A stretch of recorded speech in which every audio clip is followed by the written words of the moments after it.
Alright, Chapter 9 and 10 study guide, our unit on trig functions and trig identities. The majority of these problems you are trying to find solutions to trig functions, aka finding zeros on a graph of a trig function. And the main idea for all of them, for a lot of them anyways, is try and get that trig function by itself or try and use an identity to simplify and rewrite an identity. Or try and factor it and then solve it like you normally would. So that's how most of these are going to go, and let's just get started. So let's try and get this cosecant function by itself, and of course they say that is equal to 0 because we're trying to find the solutions. So just do a little bit of algebra.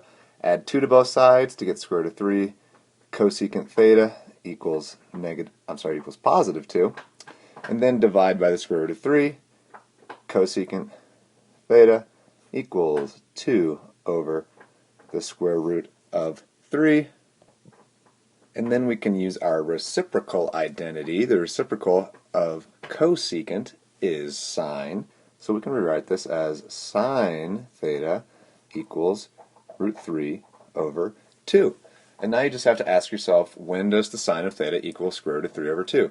And in pretty much all these problems, we're only looking on the interval 0 to 2 pi, so we're only looking for solutions in that window. We could find all solutions and write them as multiples of the period, but we're just trying to find specific solutions. So what I do when I'm trying to find this is I just draw myself a fake little unit circle. It just helps me think about it.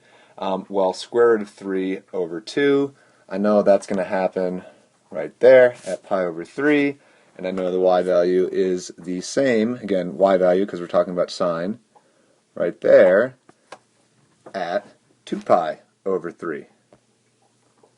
So I'm done. My answers are pi over 3 and 2 pi over 3. And again, that's just coming from knowing the unit circle, knowing all of those values all the way around. Makes these problems super, super quick.